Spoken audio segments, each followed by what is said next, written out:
Hola, ¿cómo estás? Bienvenido una vez más a la Biblia en un año de forma cronológica.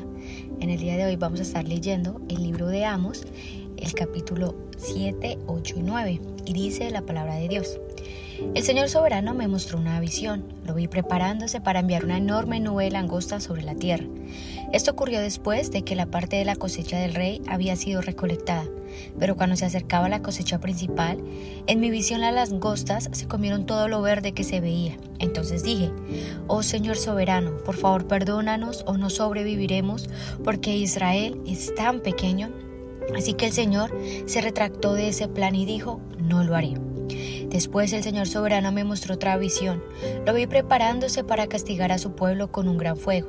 El fuego había quemado las profundidades del mar e iba devorando toda la tierra. Entonces dije: Oh Señor soberano, por favor detente o no sobreviviremos, porque Israel es tan pequeño. Entonces el Señor también se retractó de ese plan. Tampoco lo haré, dijo el Señor soberano. Luego me mostró otra visión. Vi al Señor de pie al lado de una pared que se había construido usando una plomada. Usaba la plomada para ver si aún estaba derecha. Entonces el Señor me dijo: Amos, ¿qué ves? Una plomada, contesté. Y el Señor respondió: Probaré a mi pueblo con esta plomada. Ya no pasaré por alto sus pecados. Los altares paganos de sus antepasados quedarán en ruinas y los santuarios de Israel serán destruidos. Acabaré de forma repentina con la dinastía de Jeroboam. Luego, Amasías, el sacerdote de Betel, mandó un mensaje a Jeroboam, rey de Israel. Amós está tramando una conspiración contra usted, aquí mismo en el umbral de su casa. Lo que él dice es intolerante. Anda diciendo: pronto matarán a Jeroboam y el pueblo de Israel será enviado al destierro. Entonces Amasías envió órdenes a Amós: Vete de aquí, profeta, regresa a la tierra de Judá y gánate la vida profetizando allí. No nos molestes con tus profecías aquí en Betel. Este es el santuario del rey y el lugar nacional de culto. Pero Amós contestó: No soy profeta profesional ni fui entrenado para hacerlo. No soy más que un pastor de ovejas y cultivador de las higueras sicomoros. Sin embargo, el Señor me llamó y me apartó de mi rebaño y me dijo: Ve y profetiza a mi pueblo Israel. Ahora bien, escuchen este mensaje del Señor. Tú dices: no profetices contra Israel, deja de predicar contra mi pueblo. Pero esto es lo que dice el Señor: tu esposa se convertirá en prostituta en esta ciudad, y a tus hijos y a tus hijas los matarán. Tu tierra será repartida y tú morirás en tierra extranjera. Con toda seguridad el pueblo de Israel irá cautivo al destierro, lejos de su patria. Capítulo 8. Entonces el Señor soberano me mostró otra visión. Esta vez vi una cesta llena de frutas maduras. ¿Qué ves, Amos?, me preguntó. Una cesta repleta de frutas maduras, contesté. Entonces el Señor dijo: Al igual que esta fruta, Israel está maduro para el castigo. No volverá a demorar su castigo. En aquel día el canto en el templo se convertirá en lamento. Habrá cadáveres tirados por toda parte. Serán llevados fuera de la ciudad en silencio. Yo, el Señor soberano, he hablado. Escuchen esto. Ustedes que roban al pobre y pisotean al necesitado, ustedes no se aguantan a que termine el día de descanso y a que se acaben los festivales religiosos para volver a estafar al desamparado. Pesan el grano con medidas falsas y estafan al comprador con balanzas fraudulentas. Y el grano que venden lo mezclan con los desechos barridos del piso. Por una moneda de plata, un par de sandalias convierten en esclavos a los pobres. Ahora el Señor ha hecho este juramento por su propio nombre, el orgullo de Israel. Nunca olvidaré las cosas perversas que han hecho. La tierra temblará a causa de sus acciones, y todos harán duelo. La tierra subirá como el río Nilo en el tiempo de inundaciones. Se levantará y volverá a hundirse.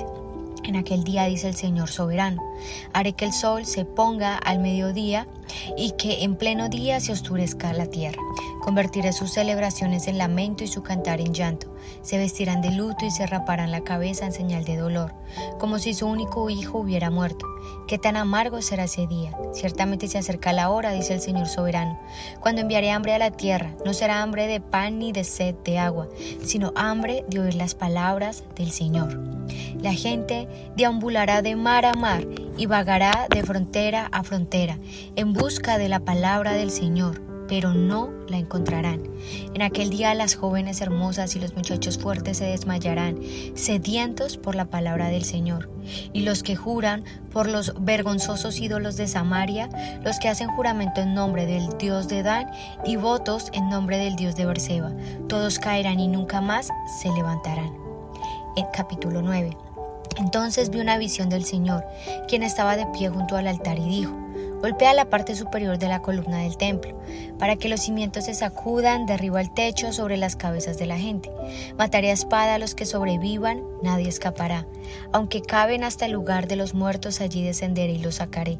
Aunque suban hasta los cielos, de allí los derribaré.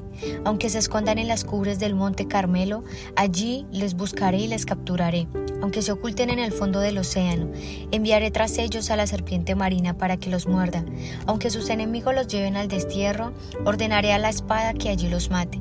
Estoy decidido a traerles desastre y no ayudarlos. El Señor, el Rey de los ejércitos celestiales. Toca la tierra y ésta se derrite y todos sus habitantes lloran. La tierra sube como el río Nilo en tiempo de inundaciones y luego vuelve a hundirse.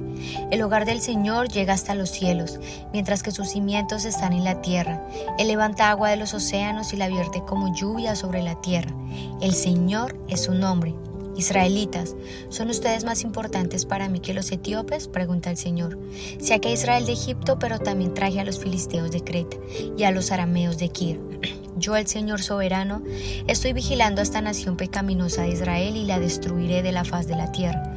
Sin embargo, nunca destruiré por completo la familia de Israel, dice el Señor, pues daré la orden y sacudiré a Israel junto con las demás naciones, como se sacude el grano con un cernicero. Sin embargo, ningún grano verdadero se perderá. En cambio, todos los pecadores morirán a filo de espada. Eso dicen, nada malo no sucederá. En aquel día restauraré la casa caída de David, repararé sus muros, la reedificaré y restauraré su gloria anterior. Israel poseerá lo que quede de Edom y de todas las naciones que he llamado a ser mías. El Señor ha hablado y cumplirá estas cosas. Llegará el día, dice el Señor, en el que el grano y las uvas crecerán más rápido de lo que pueden ser cosechados. Entonces los viñedos en las terrazas de las colinas de Israel destilarán vino dulce. Traeré a mi pueblo Israel de su cautiverio en tierras lejanas. Reedificarán sus ciudades que están en ruinas y nuevamente vivirán en ellas. Plantarán viñedos y huertos, comerán sus cosechas y beberán su vino. Los plantaré firmemente allí, en su propia tierra. Nunca más serán desarraigados de la tierra que yo les di, dice el Señor, tu Dios. Amén. Bueno, y de esta forma terminamos el libro de Amós. Vemos como el Señor había usado un pastor, un agricultor, para llevar un mensaje de juicio precisamente a Israel y especialmente a Jeroboam y toda su dinastía. Vemos como los profetas, vemos quizás como los sacerdotes que servían a ídolos, vemos en este caso a Amasías, el sacerdote de Betel, vemos como por debajeaban, digámoslo de esa forma, a Amós, y ellos simplemente rechazaban toda palabra que venía de Amós porque era juicio. Sin embargo, vemos cómo él tiene la valentía de dar el juicio que el Señor había mandado. Y no solamente eso, si tú te colocaras en los zapatos o nos colocáramos en los zapatos de Amós, nos daríamos cuenta cómo un hombre quizás que no tenía un renombre o demás se llenó de valor y aún sin importar las consecuencias dio el mensaje del Señor. Y creo que esto es algo tan importante a resaltar, y es que debemos, quizás muchos hemos pensado, no soy digno de llevar la palabra de Dios, pero si lo ves desde este lado, es que realmente no se trata de nosotros o del renombre que podemos tener, no, sino del mensaje que hemos sido llamados a dar a las naciones. Dice la palabra de Dios, id y predicad el evangelio a todas las naciones. No dice si tú eres pastor, si tú eres teólogo, si tú eres médico, no. Es un llamado que se nos ha sido dados a todos. Y precisamente vemos luego en el capítulo 8 cómo Israel estaba en un punto donde ni siquiera esperaban a terminar una festividad religiosa o el día de descanso, cuando ya volvían a oprimir más al pobre y simplemente buscar provecho de todas las cosas. Por eso llega un punto donde el Señor dice que ya no va a pasar más por alto el pecado de Israel.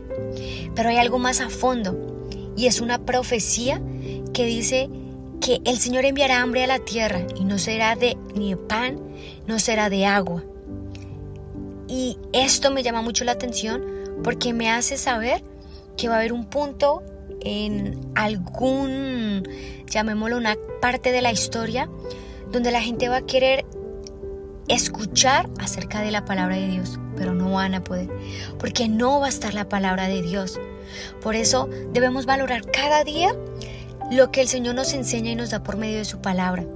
El escuchar quizás estos capítulos, que puedas atesorarlos y decir: no es ella, no es cómo pueda ella hablar, o si es elocuente o no lo es. No, es el mensaje. Son las palabras de Dios lo que realmente nos debe importar. Vemos cómo dice que la gente deambulará de mar a mar y vagará de frontera a frontera en busca de la palabra del Señor, pero no la va a encontrar. Y esto es un fuerte llamado precisamente a eso. Ahora que hay tiempo, ahora que es el tiempo de la gracia, que vayamos y llevemos la palabra de Dios donde quiera que estemos, en nuestro trabajo, en nuestro vecindario, con nuestros amigos, con las personas que conocemos. Y vemos cómo este llamado es más que quizás puedas decir: oh, es algo opcional. No, es algo que debemos hacer todos, porque Dios es el Dios de los ejércitos celestiales. Mira lo que dice Amos 9, capítulo 8, dice: toda la tierra, Él es el rey de toda la tierra y ésta se derrite. O sea, imagínate el poder tan grande del Señor. Y aún cuando termina ya este capítulo, el Señor es tan hermoso que da una promesa de restauración. Dice que en aquel día va a llegar un día donde va a restaurar a Israel, la casa caída de David. Y sabemos que Cristo precisamente va a venir a eso. Por eso, mientras esperamos que Él venga una vez más y pise el monte de los olivos, tenemos que ir y llevar esta buena noticia a todos aquellos que quizás todavía no conocen esta buena noticia. No nos cansemos de hacer el bien, no nos cansemos de llevar su palabra, no nos cansemos de hacer su voluntad, porque tarde o temprano un día estaremos con Él, y todo lo que hemos hecho aquí en la tierra va a ser para honra y gloria de Dios. Presentémonos delante de Dios como siervos aprobados, que no tienen nada de qué avergonzarse, entendiendo que no se trata de lo mucho o poco que hagamos, sino de lo que podamos hacer en nuestras manos bajo su guía y su dirección, porque de eso se trata. Nunca se va a tratar de nosotros, sino de Él y del mensaje que podamos llevar, para que ese mensaje, que es el Evangelio de Cristo, pueda ser predicado en toda la tierra. Así es que te animo a que sigas llevando la palabra de Dios. Vamos a orar. Señor, te damos gracias por este tiempo tan maravilloso donde nos enseñas cada día más que tu palabra es lo más hermoso y lo más precioso que puede haber. Ayúdanos a atesorarla y a valorarla, que es lo más importante, Señor. Ayúdanos, Señor, a entender que esta palabra tiene que ser predicada por todo el mundo, para que sean conocidas, Señor, tus obras en toda la tierra. Y sabemos que un día, cuando tú vuelvas, Señor, nos podamos presentar delante de ti como siervos aprobados. Síguenos llenándonos de tu Santo Espíritu, y que podamos, Señor, seguir capacitándonos más y más en tu palabra, para que tu nombre sea conocido hasta lo último de la tierra. Te damos gracias, Señor, por tu sacrificio en la cruz y por lo que has hecho por cada uno de nosotros. Te damos gracias, amado Padre, amado Cristo y amado Espíritu Santo. Amén. Y bueno, así terminamos un día más de la Biblia en un año de forma cronológica. Mañana nos vemos una vez más. Dios te bendiga.